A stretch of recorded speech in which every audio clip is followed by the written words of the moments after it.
Oke, assalamualaikum warahmatullahi wabarakatuh. Untuk semua sahabat anxiety GERD dan psikosomatis, selamat berjumpa dengan saya, Edi. Saya akan berbagi pengalaman seputar GERD, anxiety, dan psikosomatis yang sudah saya alami sejak dari tahun 2019 kemarin. Saya terkena di awal bulan puasa tahun 2019. Ketika itu malam jam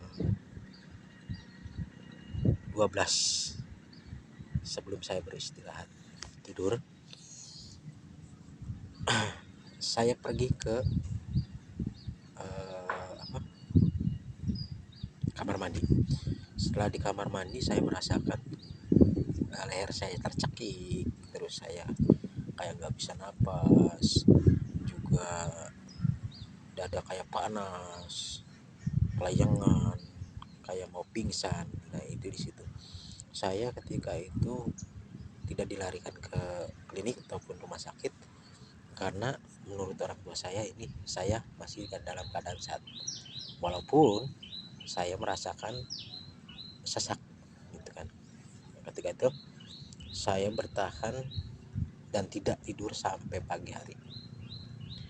Alhamdulillah setelah pagi hari saya dibawa ke klinik dan saya diponis asam lambung. Nah, saya tidak percaya dengan asam lambung, dengan diagnosa tersebut. Akhirnya saya pindah ke klinik yang lain. Di situ saya juga sama, didiagnosa juga asam lambung, dan itu bukan satu dua klinik tapi 3 klinik yang mengatakan bahwasanya itu saya terkena asam lambung atau GERD gitu ya. Dan ketika itu saya sudah pasrah, saya merasakan bahwa ini sih bukan asam lambung. Kenapa asam lambung seperti ini? Dan saya belum mengetahui apa itu GERD, anxiety, psikosomatis. Saya juga belum belajar karena saya belum banyak tahu gitu kan tentang seperti itu. Ketika itu saya periksa selama hampir 3 bulan, tidak berhenti. Dalam 1 minggu itu sampai 3 kali saya masuk ke klinik itu, sampai salah satu dokter yang bertemu dengan saya yang dia menyarankan saya untuk periksa ke jantung ya, untuk periksa ke spesialis jantung. Akhirnya saya di EKG, di eko, semuanya normal, dan saya memberikan hasil tersebut kepada dokter umum tersebut. Saya dirujuk karena dia yang merujuk. Dinyatakan saya normal semua dari dokter spesialis jantung. Saya diarahkan ke spesialis dalam. Ke spesialis dalam saya juga cuman dikatakan asam lambung GERD gitu kan, sampai di USG androm gitu kan. Saya ternyata bersih normal, tidak ada apa-apa gitu kan. Ketika itu saya merasakan bahwasanya penyakit apa ini gitu. Apa sebenarnya penyakit yang saya alami? Saya mengira itu mistis ya, karena saya juga belum tahu apa itu istilahnya penyakit ini gitu kan. Karena kita tahu yang kita rasakan itu nyata, tapi orang lain itu enggak, menurut dokter itu nggak ada gitu. Cuman yang dirasakan kita itu nyata, sesak napas nyata, dada sakit nyata, segala macam nyata itu. Cuman di dalam pemeriksaan itu tidak ada gitu. Seperti itu.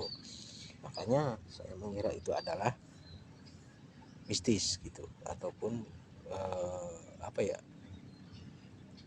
kata orang-orang itulah gitu, penyakit-penyakit yang non medis gitu.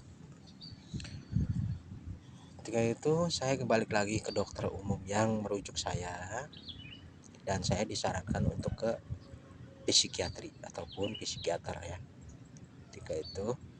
Dan dia bilang, dan saya sempat ngambek bahwasanya kenapa kok saya dibuang ke psikiater, saya kan nggak gila gitu kan. Dan dokter tersebut menjawab bahwasanya ini bukan penyakit masalah gila atau tidak, karena penyakit bapak ini sudah eh, mempengaruhi pikiran bapak gitu. Jadi yang bisa menangani pikiran adalah psikiatri, karena dari hasil semua pemeriksaan katanya itu bersih, normal semua, dan tidak ada dampak-dampak yang signifikan gitu, seperti itu.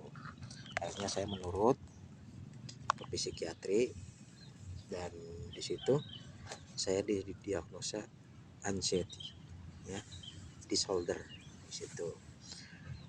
Untuk teman-teman semua sebenarnya, dan di situ juga saya mendapatkan satu jawaban bahwasanya anxiety GERD itu tidak bisa membuat kita mendadak meninggal ya. Di situ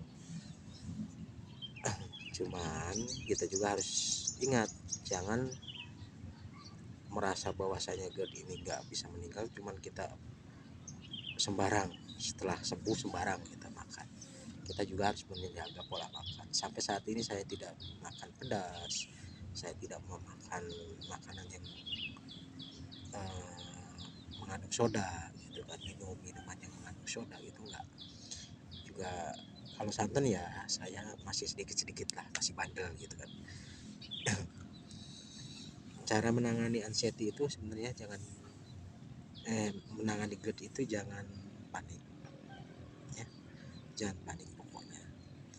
Kita itu dalam asam lambung GERD itu banyak yang kita alami, sensasinya beribu-ribu macam, entah itu kelayangan, dada gemetar, dada sakit, terus badan gemetar, terus juga ada rasa takut meninggal, terus jantung berdebar, terus semua sakit badan dari mulai atas sampai bawah, terus kaki kram, kesemutan, itu seperti itu banyak sensasinya, ribu-ribu macam, 1001 macam sensasi itu yang dialami saya, dan semua hasil pemeriksaan menyatakan normal.